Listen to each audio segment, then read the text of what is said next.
생명의 샘가 이용훈 목사입니다. 주 안에서 평안하신지요? 오늘은 11월 4일 토요일이죠.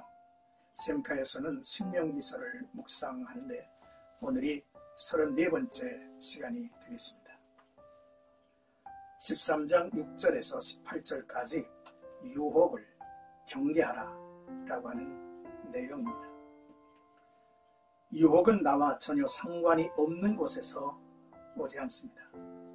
그리스도인을 잘못된 길로 이끄는 강한 영향력은 가족과 친한 친구에게로부터 올 때가 많죠. 본문은 이에 대한 경고와 경계의 말씀을 주고 있습니다. 먼저 6절에서 11절까지 너와 생명을 함께 하는 친구가 가만히 너를 꾀어 라는 내용인데요. 모세는 이스라엘 민족에게 경고합니다.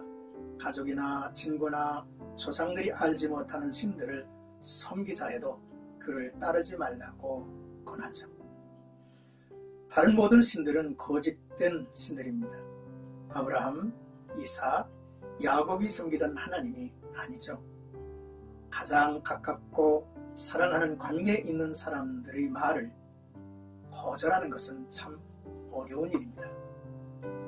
그러나 모세는 그런 관계에 매이지 말고 단호하게 뿌리치고 저들을 심판하라고 했습니다. 그를 긍휼히 여기지 말고 덮어 숨겨주지 말고 용서 없이 돌로 쳐 죽여라. 가까운 사람으로부터 우상 숭배에 대한 미혹을 받았다면 그가 먼저 돌을 던져 하나님의 공의를 시행하는 일을 앞장서야 했고요. 가장 가까운 사람이 먼저 돌을 던진다는 것이 받아들이기 어려운 형벌이지만 마음을 무겁게 하는 만큼 우상 숭배를 하나님이 얼마나 싫어하시는지를 보여주는 조치입니다. 우리는 거짓된 우상을 따르게 하는 모든 미혹을 거부해야 합니다.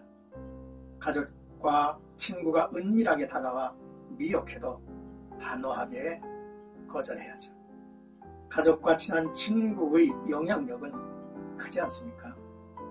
나도 모르는 사이에 미혹에 넘어가 있을 수 있다는 것이죠. 아담은 뼈 중에 뼈라고 한 아내의 유혹에 타락하지 않았습니다. 두 아들 까닭에 엘리 제사장은 무너졌죠. 부부가 공모한 죄로 아나니아와 삽비라는 죽임을 당했고 삼손은 사랑의 눈물로 드릴라의 유혹에 빠져 모든 것을 잃었습니다. 가족과 가까운 친구는 힘과 버팀목이 되기도 하지만 나를 멸망의 길로 이끌 유혹자가 될 수 있는 것이죠. 그러므로 우리는 항상 깨어 있어야만 할 일입니다. 12절에서 18절까지는 그 성읍 주민을 유혹하여 이르기를 이라고 하는 한 성, 한 공동체에 향한 유혹에 대해서 이야기하죠. 이스라엘 내부에서 일어날 한 성읍 전체가 미혹에 넘어가 우상숭배에 빠지는 경우를 이야기하죠. 이 일의 시작은 성읍 안에 사는 불량배로부터 일어난다 했는데 불량배는 사탄의 사람들을 가리키는 용어로 쓸모없는 비열한 이란 뜻이 있습니다. 사탄이 하는 일은 사람들을 죄악의 길로 이끄는 것입니다.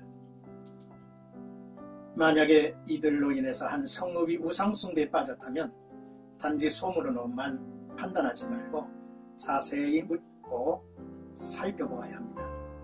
무서운 심판이 있을 만한 사건이기 때문이죠. 도시 전체가 하나님을 떠난 사실이 확인되면 그들이 살았던 성읍과 사람과 가축까지 모두 진멸하고 탈취물까지 불살라 조금도 손대지 말아야만 했습니다. 이스라엘이 하나님의 명령에 순종했을 때 하나님은 조상들에게 약속하신 것처럼 번성하게 하시겠다고 말씀을 했습니다. 오늘날에도 이단의 사상이 있다는 소문이 교회마다 생길 수 있습니다. 교회는 단호히 그리고 즉시 대처해야 합니다.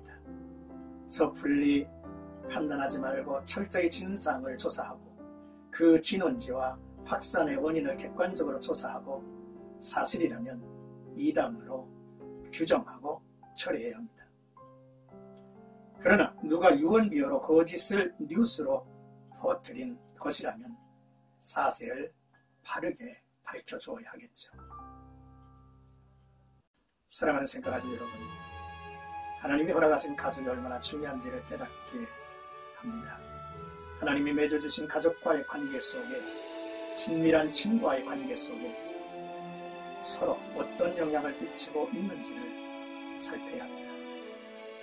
선한 능력을 끼쳐야죠. 그러나 거짓에 빠져 유혹자가 될 수 있다는 것을 경계해야 합니다. 또한 공동체를 거짓에서 보호하고 지켜가야 할 책임이 있습니다. 서로를 공개하고 함께하며 진리를 공유하며 한뜻으로 하나님 나라를 세워가야만 할 것입니다. 오늘도 나와 여러분들의 삶 속에 거짓의 영이, 어둠의 영이 우리를 유혹하여 우리가 그들에게 빠져가지 않게 빛이요 진리요 생명이 되신 믿음의 주요 온전케 하신 주님만을 바라보는 하나님의 백성들 되시기를 주님의 이름으로